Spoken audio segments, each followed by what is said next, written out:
My name is Bahar Shirooei, and I have the pleasure of providing the introduction into the Policy Pros Data Science Team's project. Our team was tasked with one of the most pressing and often controversial issues of our time. In an era that legal and illegal immigration has become a worldwide phenomenon, there are essential questions that are asked regarding the current attitudes, perceptions, and realities that Americans have towards immigrant communities. As such, our team was tasked with identifying relevant analytical research and predictive modeling techniques to help inform the public, policymakers, and advocacy groups on the current attitudes, perceptions, and realities that Americans have towards immigrants. As you may know, the United States is currently home to over 43.3 million immigrants and refugees from around the world. Since its founding, the country's immigration policies have directly shaped the cultural makeup and attitudes of Americans and society. Today, issues related to immigration and refugee admission policies are being debated at every level of our society. In particular, questions about the balance between humanitarian values and the need to protect U.S. national security and the economic welfare of America are the topics of conversations. From a start, our aim was to develop a set of tools that any organization, regardless of political affiliation, could use to help shape more constructive conversations and long-term solutions through immigration policy reform. Additionally, we hope that this data provides an honest, transparent outlook on the current situation surrounding the immigration policy debate that helps move the conversation in a productive direction. So, one may ask, how can these tools help? For example, the analytical tools and research we developed could be used to help government officials design or reform immigration policies like Deferred Action for Childhood Arrivals, DACA, in a way that would be well supported by the electorate. The next question is, how did we collect, analyze, and publish our findings? Well, we started with four essential sets of questions related to Americans' perceptions and attitudes towards immigrants versus the reality of immigration in the US through actual published data. The study questions were: what immigrant attributes are predictive of Americans' attitudes towards supporting an immigrant's admission to the US? How are Americans divided on their attitudes towards immigration? What is the reality of the state of immigration in the US? Can we predict which Americans are most likely to support increased or decreased immigration? During this project, the members of the team identified individual sets of information and provided an in-depth analysis for each. This analysis identified the facts versus beliefs of Americans with regards to immigration and characteristics of immigrants entering the US. It is also essential to know that, as always, information can be misused, and we acknowledge that there is some risk in investing in this work given that much of the current debate is informed by emotions before facts. Additionally, misinterpretation of our findings could be used in a unintended ways to design policies that are discriminate against particular immigrant populations, which goes against our intentions for doing this work. Hi, this is Wissam, and I will be first discussing the preferred immigrant attributes by Americans, and then moving on, we'll discuss the various clusters of respondents we discovered from the dataset. The question that we are going to answer is that what immigrant attributes such as education, work experience, country of origin are predictive of American attitude towards supporting an immigrant's admission to United States? We used data from a 2014 discrete choice experiment, conjoint analysis survey on immigration attitudes, and developed subgroup level and individual level predictive models that can be used to predict how likely Americans are to prefer specific qualifications or requirements for immigrants to meet in order to be admitted to the US. We did this using Partworth utilities. This is the experimental design that respondents used to select which type of immigrant they prefer. The subgroups are prior trips to the US, reason for application, country of origin, language skills, profession, job experience, employment plans, education level, and gender. This is the Partsworth analysis and shows the preferences of US citizens for admitting immigrants based on their traits and intentions. It has the odds ratio, importance measurement, and Partsworth analysis for each attribute and its levels. The green bars shows the positive influence and the red bars shows the negative influence. For example, immigrants with college degrees on average are preferred 9.17 times more than immigrants who does not have a college degree. The importance calculation shows which attributes carry the most weight in influencing respondents' preferences. In this case, an immigrant's plans upon arrival to the US was the most influential attribute on respondents' stated preferences, accounting for 45% of the information the average respondent used in making a selection. This shows that the respondents are very sensitive to this, whether or not immigrants will be employed immediately upon entry. Immigrants who has a contract with an employer in place are 37 times more likely to be preferred versus an immigrant who has no specific plans upon arrival. Therefore, economic factors may on the whole play more heavily into respondents' decision making than social or cultural factors. On education, there is a clear preference for immigrants who have at least some college education. Similarly, those immigrants who work in more highly skilled professions, that is, ones that require more educations, tend to be more highly preferred. In particular, immigrants with occupations related to medical services, doctors and nurses, and scientific research are preferred over those who would likely enter into lower skilled and lower education service jobs. Additionally, immigrants who can speak English fluently are preferred over those that don't. Country of origin is not that important factor, but there is a trend of people preferring European, Filipino, and Mexican immigrants over others.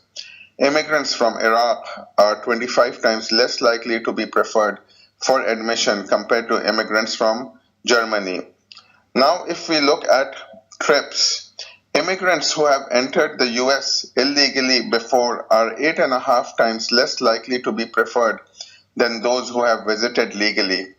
But surprisingly, an immigrant's reason for coming to the US plays only a very minor role in respondents' preferences for admitting the immigrant, with those who are escaping persecution only 4 times more preferred than those coming for a better job, and only 1.4 times more preferred than those coming to with family that already lives in the US.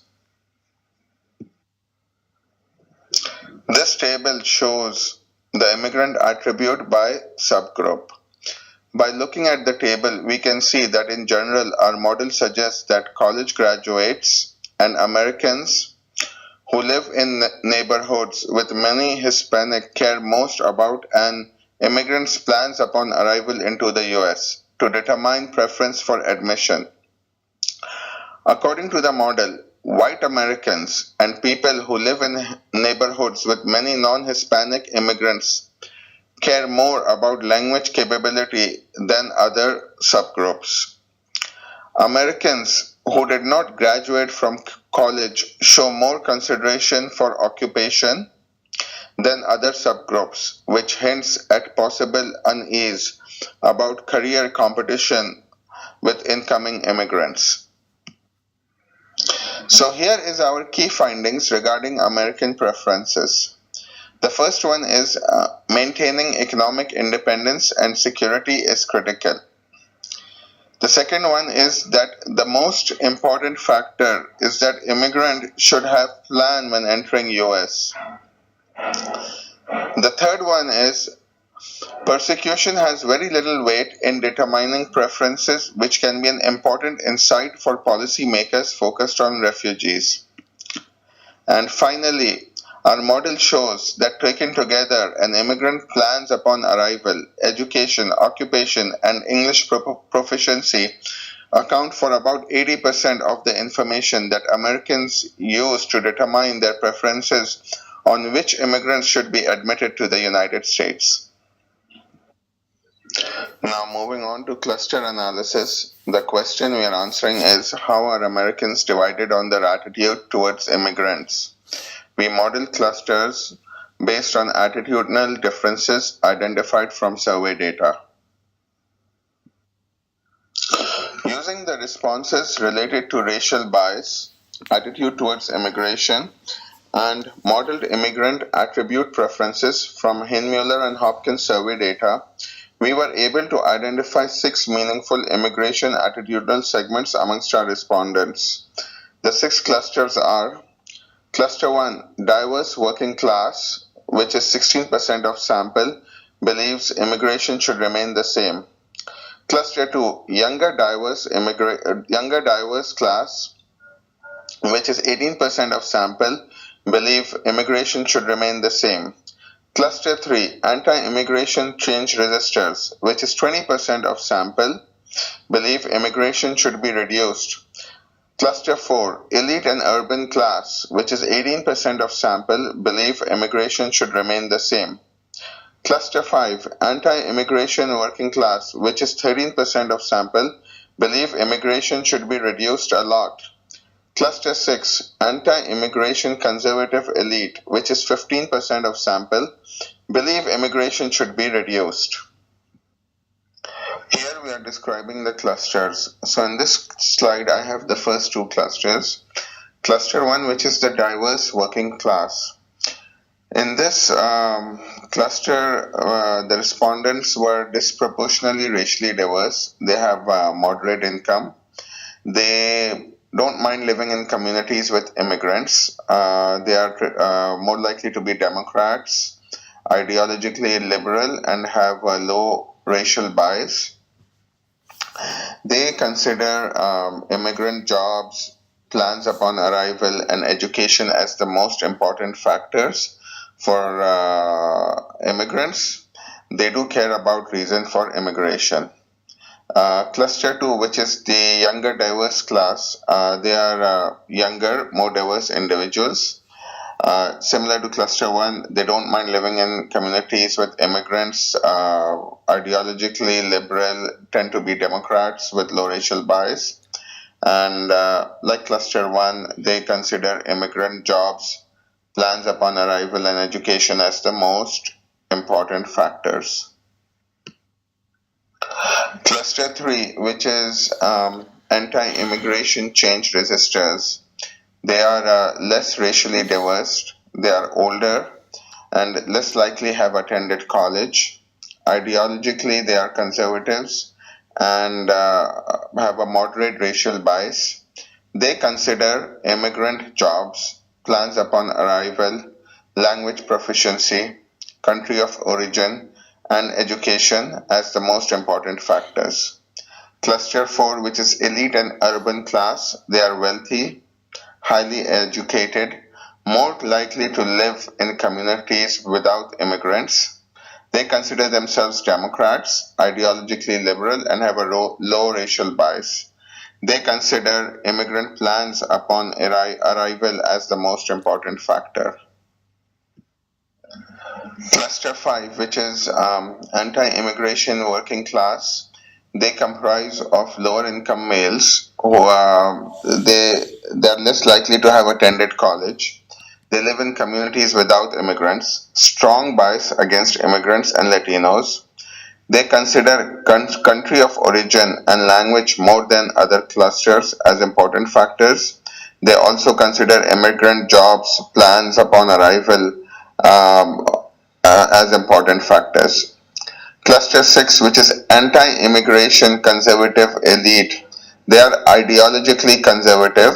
They are mostly Republicans with high income. They are likely to have moderate racial bias.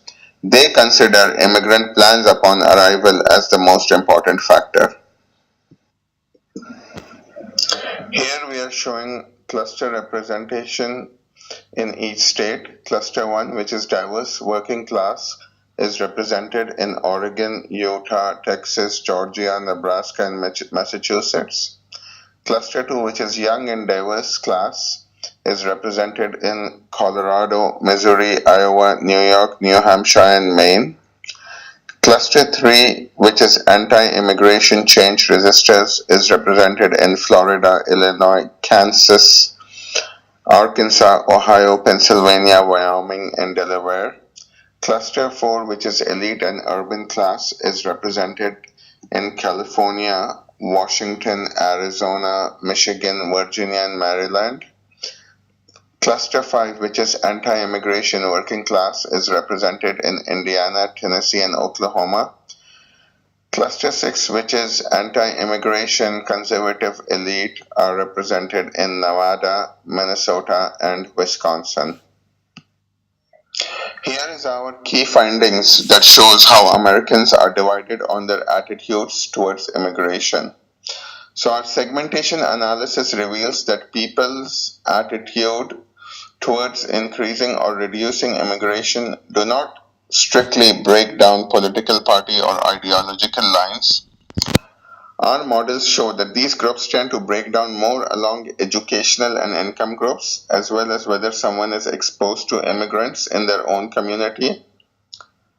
Those who are most supportive of increased immigration include Americans with higher incomes, higher education, more exposure to immigrants in their community, and who identify as ideologically liberal or as a Democrat.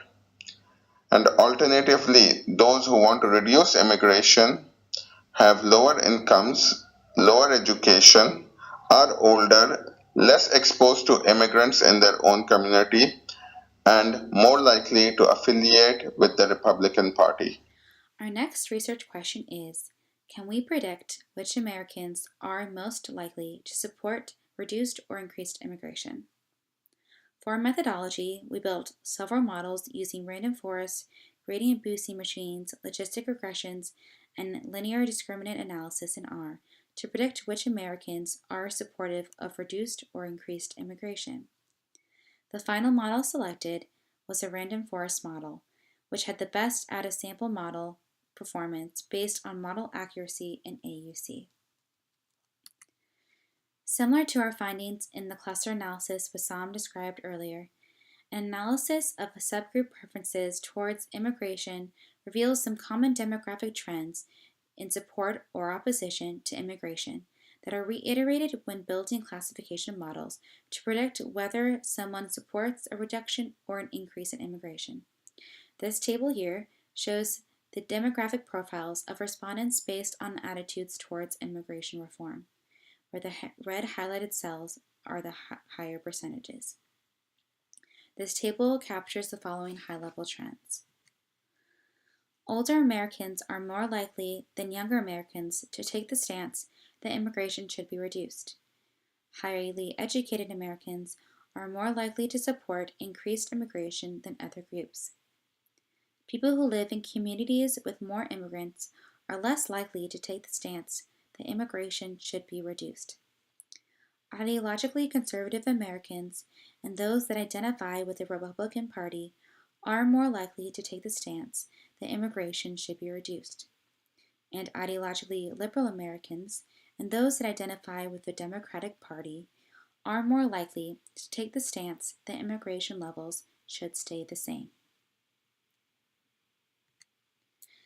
Using this exploratory data analysis as a guide, we compared several different predictive modeling algorithms to select a final model that predicts which individuals would support a reduction in immigration with 73%. Our selected random forest model reveals that racial bias variables collected from the survey are most important for prediction. These are followed by the age variables, with older people more likely to support a reduction in immigration, and partisanship variables.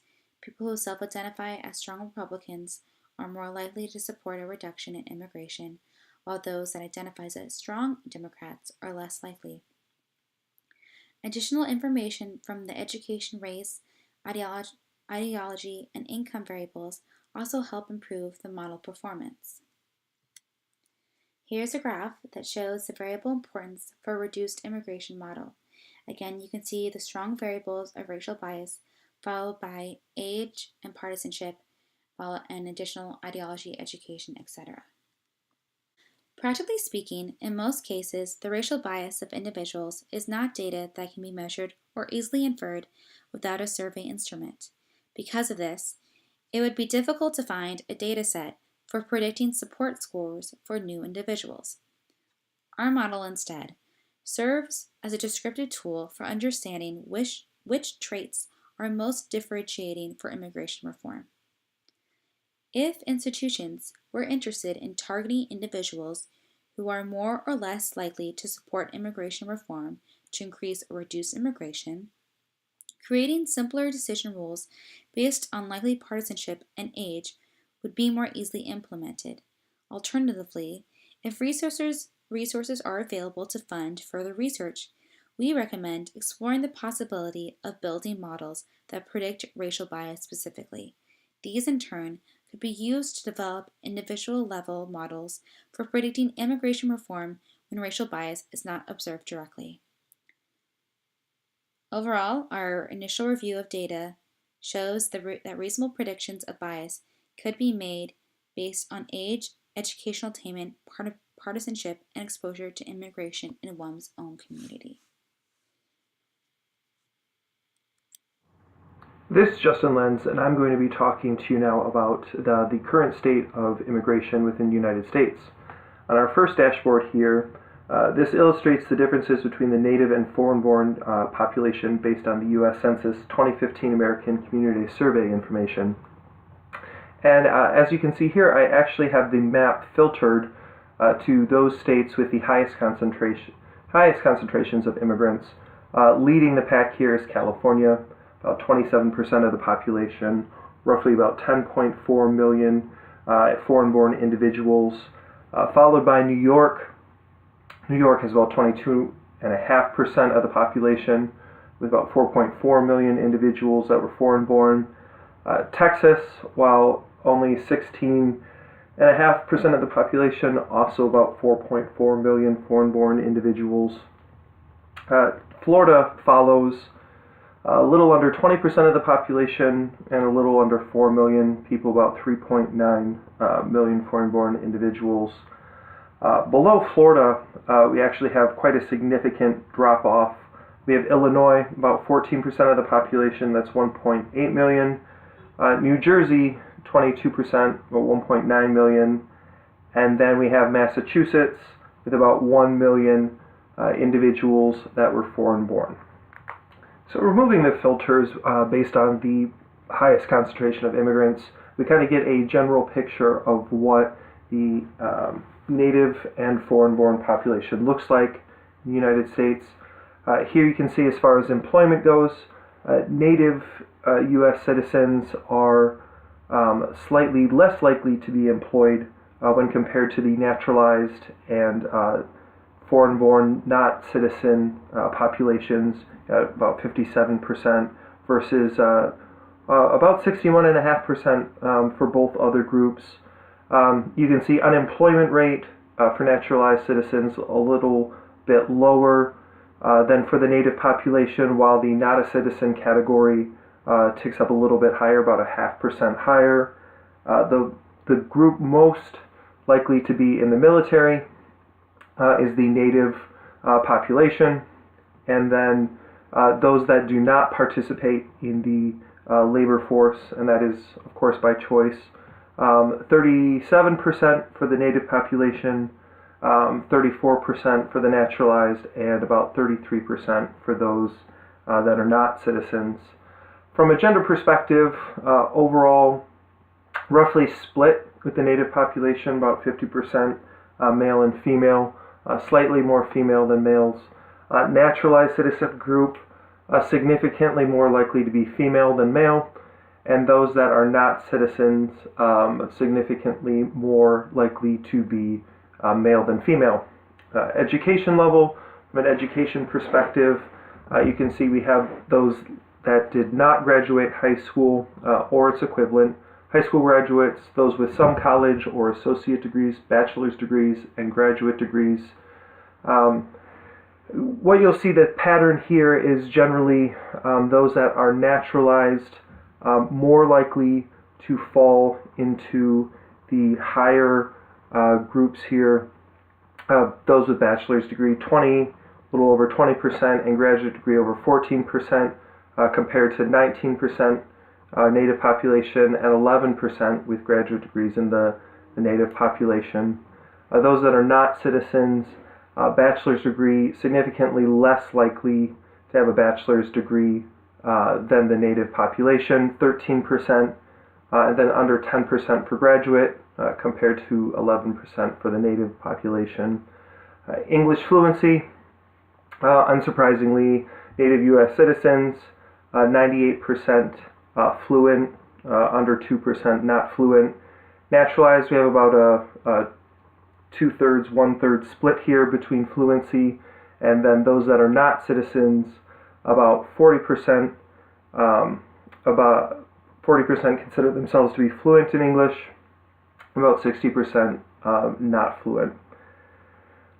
From a poverty status perspective, we have those that are under the poverty line, so less than 100%, those between 100% and 199%, and those greater than 200%, which is everyone else. Here, same pattern, naturalized citizens less likely to fall below the poverty line than native citizens, about 3% difference. Those that are not a citizen, more likely to be falling within the lower tiers of the socioeconomic spectrum, with the concentration about 25% below 100% compared to 15% native, and then about 30% falling below 200% compared to 18% for natives. From an ethnicity perspective, really just looking at white versus Latino or other, again based on the census survey questionnaire. So natives most likely to associate as white, about 70%. Naturalized citizens, about 24% identify as white, 32% as Latino, and then everything else about 44%, compared to those that are not citizens, which are about 13.5% identify as white. The vast majority, about 58%, identify as Latino, and under 30% identify as other for the not a citizen group. So whereas the previous dashboard took a look at the native population versus the foreign-born population, both naturalized and those that are not citizens, this dashboard focuses only on the foreign-born population in its entirety. So there is no division here between those that are naturalized and those that are not citizens, as well as there's no information here that represents the native population. What this dashboard also attempts to do is really tie in the current immigrant population into the different components that were found to be significant within the analytics done for the project. So for the first attribute, language, there were a couple of different questions that were either correlated with positive feelings towards an immigrant or negative, so they either helped or hurt the case. English speaking ability being like the better that you can speak English, being the more positive that immigrant was seen, as was found in the analysis. So from a fluency perspective, about 71% of the U.S. immigrant population fluent in English.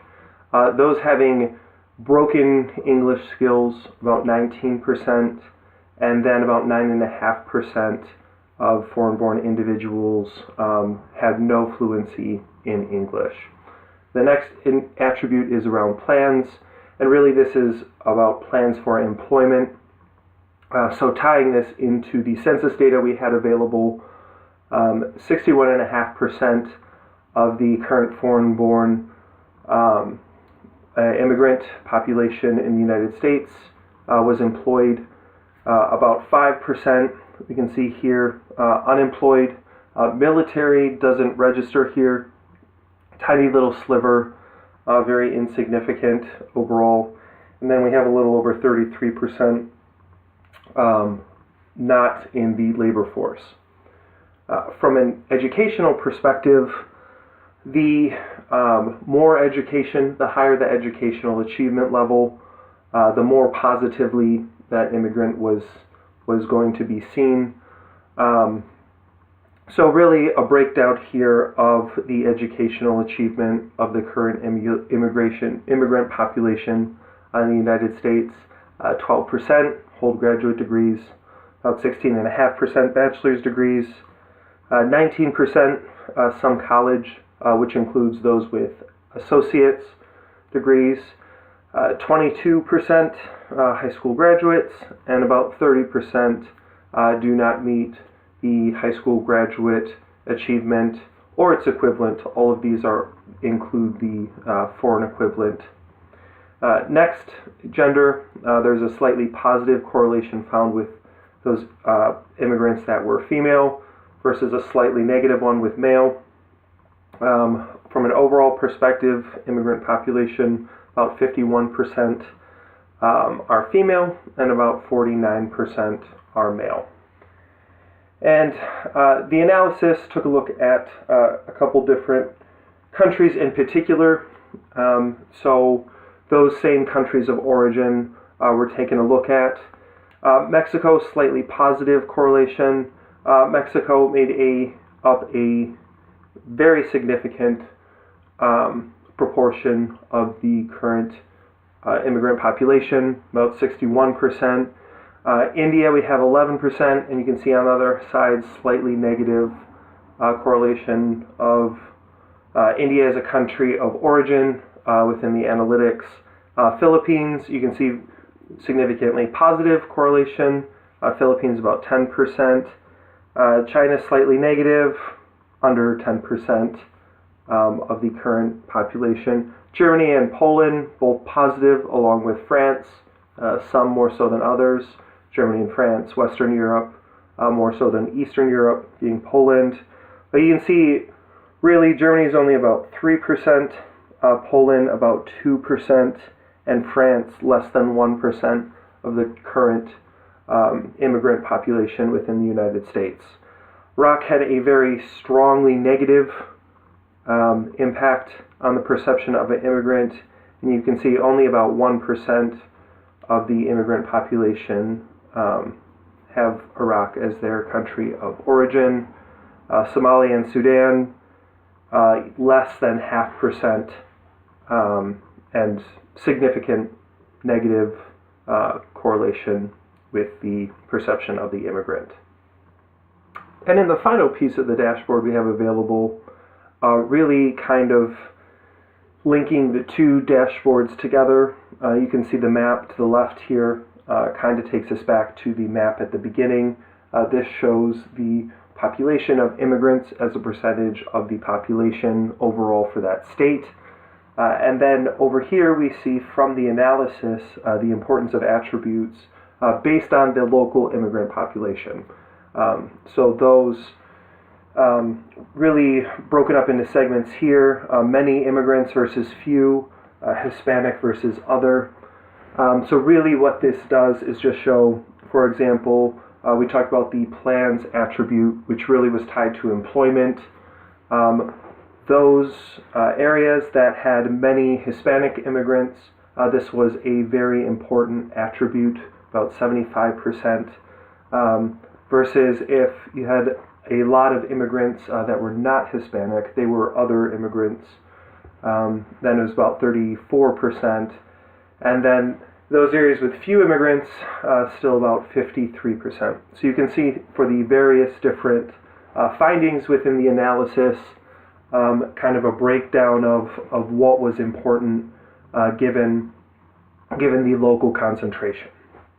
So before we conclude our presentation, we'd just like to recap a couple of our key findings from our analysis, our paper, and our presentation. The first key finding is around what immigrant attributes are predictive of Americans' attitudes towards supporting an immigrant's admission to the United States.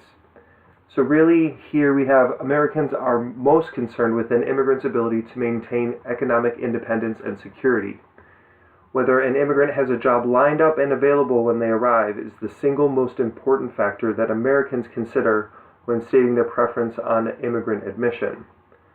And really, our models show that an immigrant's plans upon arrival, whether or not they have a job lined up, education, occupation, and English proficiency account for 80% of the information that is used to determine preference on which immigrant should be admitted to the United States.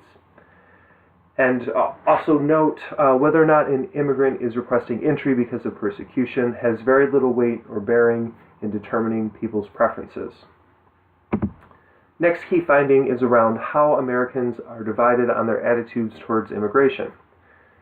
So our segmentation analysis reveals that people's attitudes towards increasing or reducing immigration do not strictly break down on political party or ideological lines. Our models show that these groups tend to break down more along educational and income groups, as well as whether someone is exposed to immigrants in their own community.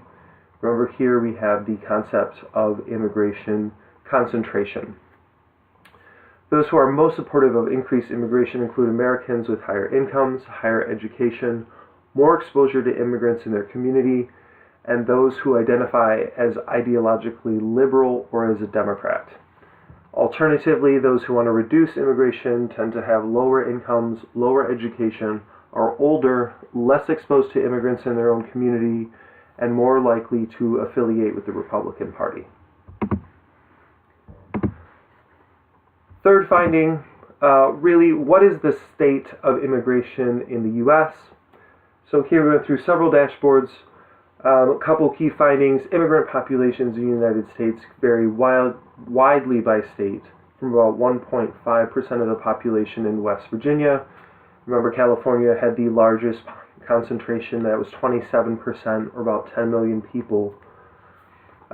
Also, we have immigrant profiles vary significantly from native U.S. citizens on a number of characteristics, including educational attainment, poverty level, labor force participation, and self-identified ethnicity. And our final key finding we'd like to review with you today is, can we predict which Americans are most likely to support increased or decreased immigration? And here to answer that, our models show that the most important traits in distinguishing whether or not someone supports increased or decreased immigration are their racial bias. Remember, this was measured from the responses on a series of questions in a survey, their age, their partisanship, and their educational attainment. So we greatly appreciate your attention, and thank you very much for your interest. Please let us know if you have any questions. Thank you.